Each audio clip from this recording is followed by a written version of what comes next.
जय श्री कृष्ण। भक्तों, सभी भक्तजनों को प्रणाम। 26 मई का दिन केवल एक व्रत या तिथि नहीं, यह दिन एक अनोखे संयोग का है। 26 मई 2025 सोमवार, जब दो महान पर्व एक साथ पड़ते हैं, वट सावित्री व्रत और जेठ अमावस, जिसे इस बार समोती अमावस भी कहा जा रहा है, और नारी शक्ति की अमर कथा, सावित्री और सत्यवान की कथा, और दूसरी ओर पितरों की मुक्ति और आशीर्वाद का पावन दिन। आइए इस दुर्लभ संयोग की गहराई में उतरते हैं। सोमवार का दिन एक अत्यंत शुभ और दुर्लभ संयोग को लेकर आया है, क्योंकि इस दिन दो महान पुण्य पर्व एक साथ पड़ रहे हैं, वट सावित्री व्रत और जेठ अमावस। वट सावित्री व्रत उस महान पतिव्रता और नारी सावित्री की स्मृति में रखा जाता है, जिसने अपने पति सत्यवान के प्राण स्वयं यमराज से तप और संकल्प के बल पर वापस लिए थे। इस दिन सुहागन महिलाएं वट वृक्ष की पूजा करके अपने पति की दीर्घ आयु, आरोग्य और अखंड सौभाग्य की कामना करती हैं। वहीं दूसरी ओर इसी दिन पड़ रही है जेठ अमावस, जो कि इस बार सोमवार को पड़ने के कारण समोती अमावस्या या सोमवारी अमावस्या कहलाती है, जिसे पितरों की तृप्ति, पिंडदान, तर्पण और आत्मिक शुद्धि के लिए अत्यंत पवित्र माना जाता है। अमावस तिथि का आरंभ 26 मई दोपहर 12:11 से हो रहा है और इसका समापन 27 मई को प्रातः 8:31 होगा। इस दिन व्रत और पूजा के लिए विशेष शुभ मुहूर्त सुबह ब्रह्म मुहूर्त 4:03 से हो रहा है, 4:44 तक है। अमृत मुहूर्त 5:25 से 7:08 तक है और अभिजीत मुहूर्त दोपहर 11 से 51 से और 12 से 46 तक है। इस दिन जब तक और महिलाएं मां सावित्री के चरणों में श्रद्धा समर्पित करती हैं, वहीं लोग अपने पितरों के निर्मित गंगा जल में स्नान, तर्पण और दीपदान कर प्रति शांति की कामना करते हैं। यह दिव्य संयोग हमें सिखाता है कि भक्ति, श्रद्धा और कर्तव्य एक साथ मिलकर जीवन को पुण्य और शक्ति से भर देते हैं।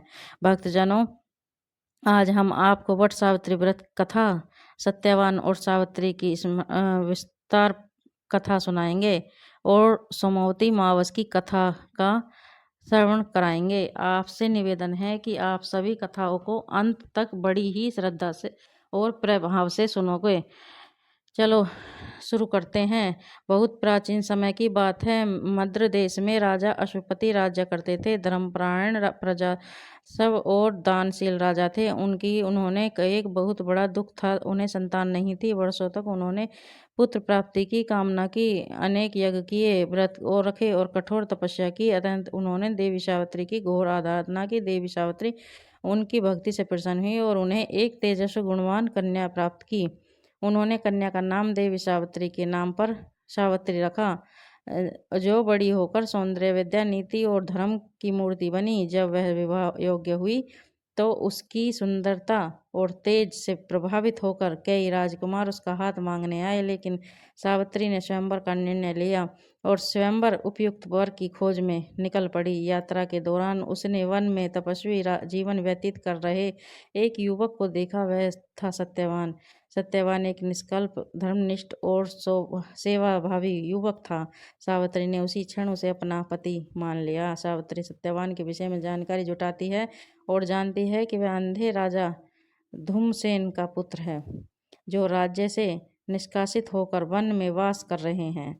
जब सावित्री अपने पिता के पास लौटकर सत्यवान से विवाह की इच्छा प्रकट करती है, तो महर्षि नारद वहां उपस्थित होते हैं और कहते हैं, राजकुमारी सत्यवान सभी गुणों में सर्वश्रेष्ठ है, परंतु दुर्भाग्यवश वह अल्प आयु है। 1 वर्ष के भीतर उसकी मृत्यु निश्चित है। यह सुनकर राजा अश्वपति अत्यंत चिंतित हो जाते हैं और अपनी पुत्री को इस निर्णय से हटने के लिए कहते हैं, लेकिन सावित्री अड़िग रहती है। वह कहती है, मैं एक बार जिसे अपना पति मान चुकी हूँ, अब किसी और को अपना पति नहीं बना सकती। अतः राजा को अपनी पुत्री की दृढ़ता के आगे झुकना पड़ा और उसका विवाह सत्यवान से संपन्न होता है। सावित्री विवाह के पश्चात पति के साथ वन में जाकर रहने लगती है और अपने सास ससुर की सेवा तथा पति के साथ कठिन जीवन बिताने लगती है। समय बीतता है और वह दिन समीप आता है जब नारद जी की भविष्यवाणी के अनुसार सत्यवान की मृत्यु होनी थी। सावित्री को उस दिन का पूर्ण ज्ञान है। होता है, इसीलिए वह 3 दिन पूर्व से ही कठोर उपवास और व्रत का पालन करने लगती है। वह अन्न जल त्याग कर केवल पति की दीर्घ आयु के लिए ध्यान और पूजा करती है। व्रत के दिन प्रातःकाल वह वट वृक्ष के नीचे जाकर देवी सावित्री, यमराज और वट वृक्ष की पूजा करती है और पति के साथ वन में लकड़ी काटने चल पड़ती है। दोपहर के समय सत्यवान के सिर में तेज पीड़ा होती है और वह सावित्री की गोद में सिर रखकर लेट जाता है। कुछ ही क्षणों में वह अचेत होकर प्राण त्याग देता है। तभी यमराज प्रकट होते हैं और सत्यवान की आत्मा को लेकर दक्षिण दिशा की ओर चलने लगते हैं। सावित्री अपने मृत पति को अकेले नहीं छोड़ती और यमराज के पीछे पीछे चलने लगती है। यमराज उसे कहते हैं, देवी तुम जब अब लौट जाओ, मृत्यु अटल है, सत्य है और मुझे अपने कर्म का पालन करना है। लेकिन सावित्री विनम्रता से उत्तर देती है, धर्म कहता है कि जब तक अपनी पति जीवित रहता है पत्नी को उसकी सेवा करनी चाहिए और जब वह मरे तब भी वह उसके पीछे चल सकती है। इसीलिए मैं धर्म का पालन कर रही हूँ। यमराज उसकी धर्म की परिभाषा और ज्ञान से प्रभावित होते हैं और उसे एक वरदान देते हैं कि वह जो चाहे मांग सकती है, पर सत्यवान को नहीं। सावित्री पहला वरदान मांगती है कि उसके ससुर राजा धूमसेन का खोया हुआ राज्य पुनः मिल जाए। यमराज वरदान देकर आगे बढ़ते हैं। सावित्री अब भी उनके साथ चलती है। यमराज फिर से रोकने का प्रयास करते हैं, परंतु सावित्री फिर नीति और धर्म के गूढ़ रहस्य सुनाती है। यमराज उसकी वाणी से और प्रभावित होते हैं और दूसरा वरदान देने को कहते हैं।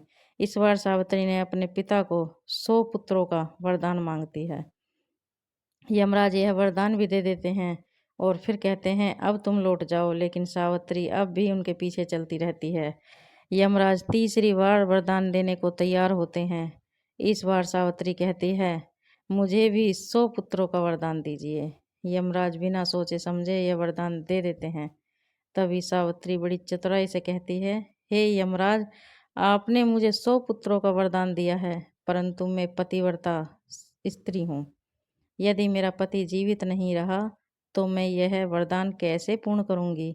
यह सुनते ही यमराज को अपनी भूल का एहसास होता है और अब वे सावित्री की चतुराई, पतिव्रता धर्म, धैर्य और नीति बुद्धि से अत्यंत प्रसन्न होकर कहते हैं, हे देवी, तुम्हारे समान धर्मपरायण और पतिव्रता स्त्री मैंने आज तक नहीं देखी।